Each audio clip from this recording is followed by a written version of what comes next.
What is going on, y'all? Johnson's Logic with a video to talk about some things. But first, I just got to Chipotle, and I'm Bobtail, and then I'm gonna talk to you guys on my first week back having Sapphire and how that went straight to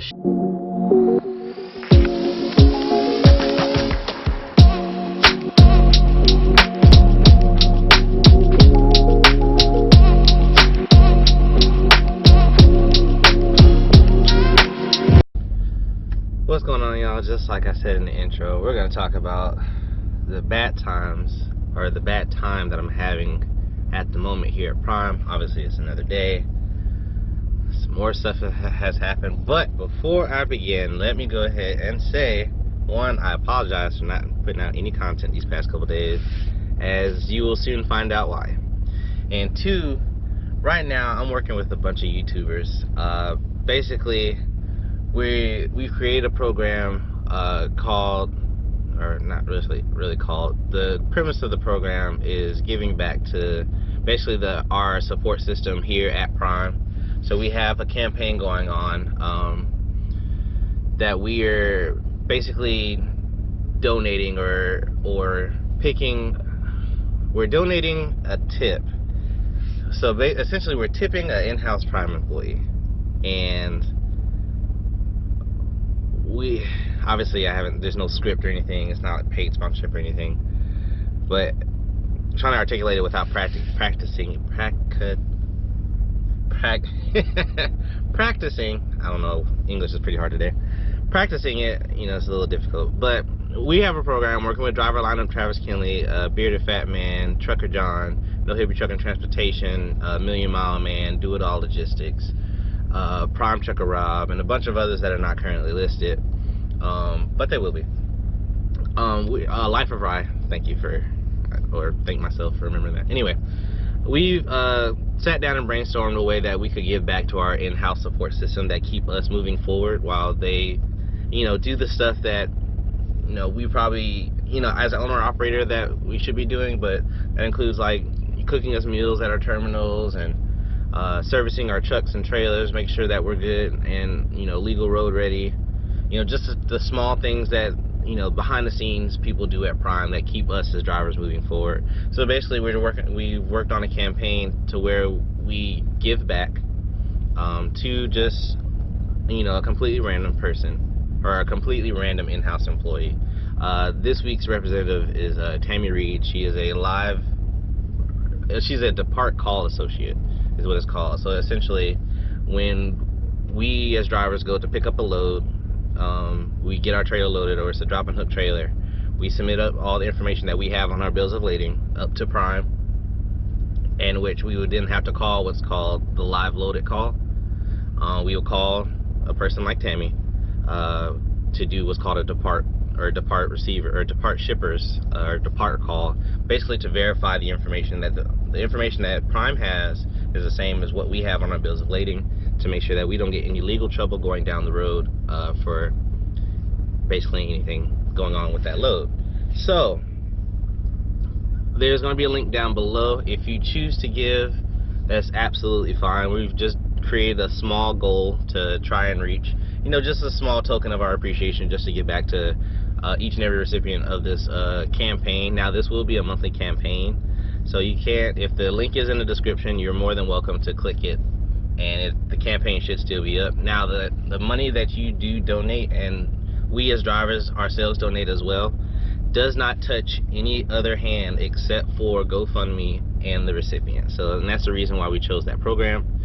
To find out some more information, I'll also put a link or put a banner wherever it is here, or a box, whatever, over to Driver Lineup. There's a video by Driver Lineup who probably can enunciate it a little bit more than I can. But yeah, enough of that. So my week has been so terrible.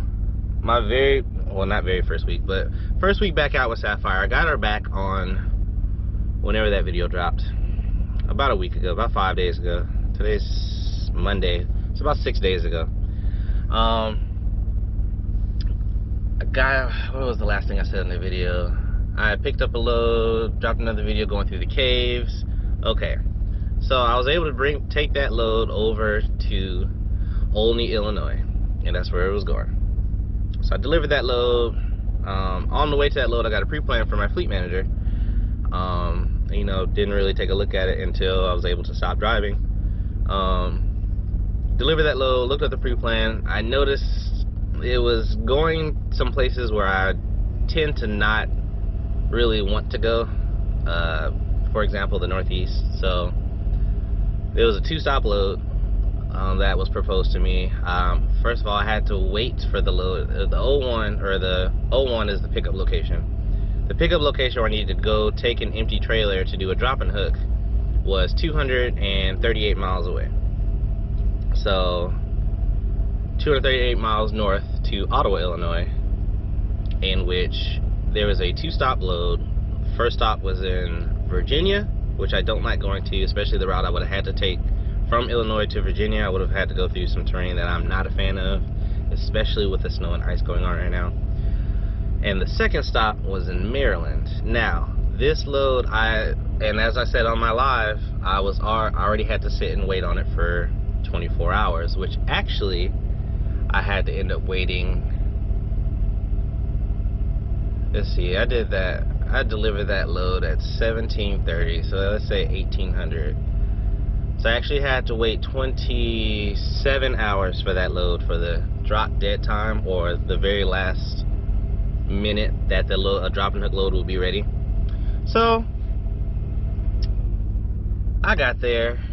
You know, I decided to, after that live, I decided to go ahead and finish up my rest break. I woke up about 4 or 5 o'clock in the morning. As soon as I got my time back, and I'm like, okay, if I go ahead and knock out the miles now, you know, even if that load isn't ready, I can still fit in another 10-hour break. So got up, did my pre-trip. I was going to record it, but it was raining.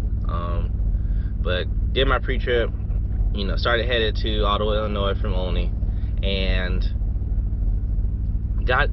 started getting closer to the area. I stopped at the Blue Beacon. I was going to record that, but it started snowing, so I couldn't, you know, it's not safe for me to, I didn't want to risk taking out the camera and I slip and fall, and then I would have to edit it out, so I just decided not to record.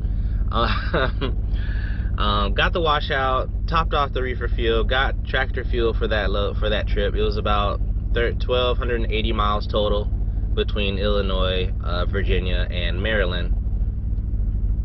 So I went ahead and topped off the truck because I've been buying low to-tax fuel in lower states. So I topped off in Illinois, got the trailer washed out, got to the 01, they checked in, and the guy told me that, you know, it's going to be closer to my appointment time, which I had already planned for, which is completely fine. So I dropped that trailer, go to the bobtail parking area, and I start my 10-hour break. You know, not thinking about it. So I got there about noon. It's about noonish somewhere. I'm pretty sure it's noon. It's like 11:47 if I had to take a guess. But let's say noon. I got everything, you know, ready for me to finish the 10-hour break, pick up that load, and get moving. So in the middle of this 10-hour break, I just randomly woke up from a nap, probably about 1700 or 5 p.m. I woke up about 5 p.m. and I just decided to check my Prime app. I wanted to see if, you know, if my hours had paused due to the 7-3 split. So I opened up my Prime app, in which on the Prime app, for those that don't know, it shows, you know, your load information. I will pull it up right now, but I'm dispatching on load and I don't want to get that information out. But it shows your load information. It shows our messages that Prime sends us. It shows our news, travel news. It's like road closures. It shows regular news, such as, you know, what's going on with Prime. It shows hours of service, and PTA, which is projected time availability. And I happened to pull up my Prime app, and it showed that your truck is not dispatched on the load. So, and I know I drove 240 miles to pick up a load So obviously I was already dispatched on load. So I was like, well, maybe there's something just going on with my phone. So I closed out the app, opened it back up, and no, still no load. So I restarted my phone just to see if it was something with the network. I also have my iPad in here. Try to pull up my iPad. Your truck's not dispatching a load. So I got my phone restarted back, re-updated again. No load. So I send a message over to dispatch like, is there a glitch in the system that I need to be aware of? It's showing that there's no load, that I don't have a load. In which dispatch replied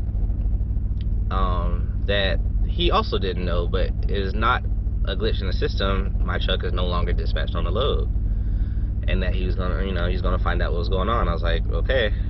And so he gives me a call back in about 3-4 minutes, and apparently the load was canceled and pulled from my truck by someone in our sales department, but didn't contact myself or my dispatcher about it, or the customer, because the customer can come and say something to us when the load is canceled.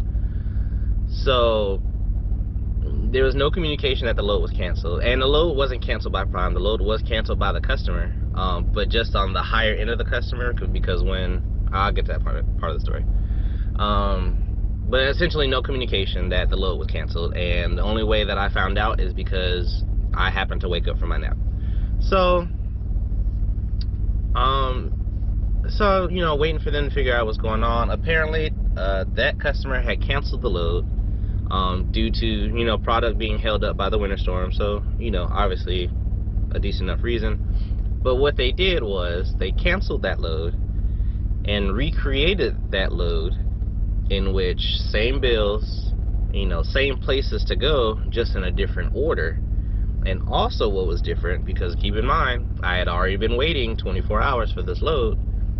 Now, the new load that they were trying to have me run instead, same destination, same pay, but now it picked up 55 hours after. So I was already there for 24 hours, and then they wanted me to wait another, math escapes me, another like 26-27 hours. So it was 5 p.m. that day. The new load they didn't want me to pick it up, or it wasn't going to be ready until the next day at 10 o'clock p.m. and I had already been sitting waiting for this load for 24 hours. So a total of 55 to 56 hours waiting for this load to now not get delivered until sometime on Tuesday. So essentially I had been sitting since Thursday and delivered. So hypothetically, I was under a load Thursday night, so they wanted me to wait Thursday, Friday, Saturday, Sunday, Monday, Tuesday. So I would have been a total of 6 days waiting and taking and delivering this load for a total of about $2,900. So 6 days on a $2,900 load, $2,900 revenue load is not something that's in my business plan. And so of course I denied it. I'm not going to take that. I let them know there's no way that's happening. I've already been sitting for, unfortunately, I still can't tell you guys, but I've already been sitting for an unfortunate amount of time. Like I've just waited 52 hours as a shipper before the new year. Like I'm not sitting for a canceled load, and no one told me. It's just not happening. And of course my dispatcher is like, hey, this is the best load we're gonna have. I know you have to sit there and wait, but this is going to be the best thing for the weekend. And I'm like, no. So for those of you who don't know, I'm on load choice. So like, this load was pre-planned on me, so I couldn't look at my load choices. So I was like, no, I don't want to take this load. I'm not sitting another day sitting at a shipper waiting on a load. This is not happening for me. So I go and get my empty trailer that I dropped off. I hook back up to it. I go to check out, and I check out through the guard shack, and I let them know that, hey, my load was canceled, and no one communicated that with me, so I'm taking my trailer that I brought in, and I'm leaving to go get another load. And so the guy at the guard shack didn't know. I gave him my load information, and he said he couldn't find the system, obviously because it was canceled. So I gave him the trailer number I brought in, and he let me go. So so I left, went 10 miles up the road, excuse me. I went up the road, and parked at a truck stop. You know, even though my dispatcher was trying to let me, you know, have me take that load, I told him no. So he took that load off, took that pre-plan off me, and pulled up my load choices. So I pulled up the load choices, in which, you know, just to kind of speed the story up because it's getting kind of long. But from my 40 mile move from Olney to Ottawa, it didn't show in the system. It didn't show in Prime system. So when I pulled up my load choices to see what else I could take, because I was almost done with a 10-hour break, had like an hour and a half left, I pulled up my choices to see what loads were available to me, in which my truck still showed me in Olney, Illinois. So when I put up my load choices, there was a load on there, and it showed 34 deadhead miles. And I pulled up the appointment times on it to make sure I wasn't going to have to sit until the next day. But that load had been ready since the day before, which was Thursday. Now keep in mind, I just said that my truck was still located in Olney, even though I was in Ottawa. So I picked that load because it was a 440 miles total for $1,200 going to Atlanta, Georgia. It's a no-brainer. Of course I'm going to take that. One, is close to home, and two, it's paying almost $2 a mile. You know, not saying that the load that canceled didn't pay well, but I would much rather take a shorter load that pays just around the same rate, just to keep moving, to not have to sit. So I went ahead and picked that load, and this was before I realized that this load was actually not 34 miles away from where I was. It was actually 34 miles away when I was still sitting in Olney, Illinois. So that goes to tell me that, and I don't want to blame my dispatcher. I really don't want to blame anyone, but whoever decided to plan my truck, saw me going to Olney, Illinois, and then planned me on a load that was 240 miles away instead of pre-planning me on a load that was 13 miles away from where I was sitting. You know, irregardless, I still had to wait, which was fine. That wasn't the issue. The issue was that they weren't going to change the rate for me to sit on the load so long, and that's why I decided to decline that load. But that means that someone purposefully moved my truck 240 miles away from a load that was already ready, and I could have delivered it early. So I ended up picking that load and having to move back 238 miles back to where I started from. So I had a total of about 480 miles that I had to do that no one is going to compensate me for. I've asked multiple times. I've asked for truck order not used, which happens if you get dispatched on the load and you do all the preparations and you get there to the 01, and while you're there they cancel the load. That's called truck order not used. I've been denied truck order not used pay. They did allow me to get, or I'm assuming they're going to allow me to get layover pay because they said they are. And also I have almost 500 miles of unpaid miles now. So someone purposefully moved my truck 250 miles, or a total of 500 miles, when there was a load literally around the corner from where I was already sitting when I did that live video that paid just about the same amount. Plus, I would have had a great reload area out of Atlanta. So I took that load. I deadheaded those miles back, went and got that load, went ahead and got down to Atlanta, got that delivered. When I got to Atlanta, well, you know what, I'll save that story for another day.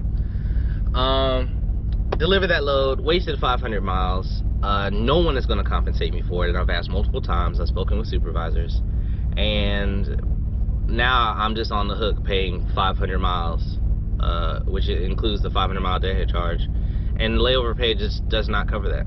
It never will. So not only does layover pay not cover that, but I also put a value on my time, and if layover pay is not going to cover the mileage or the fuel, it's certainly not going to cover my time.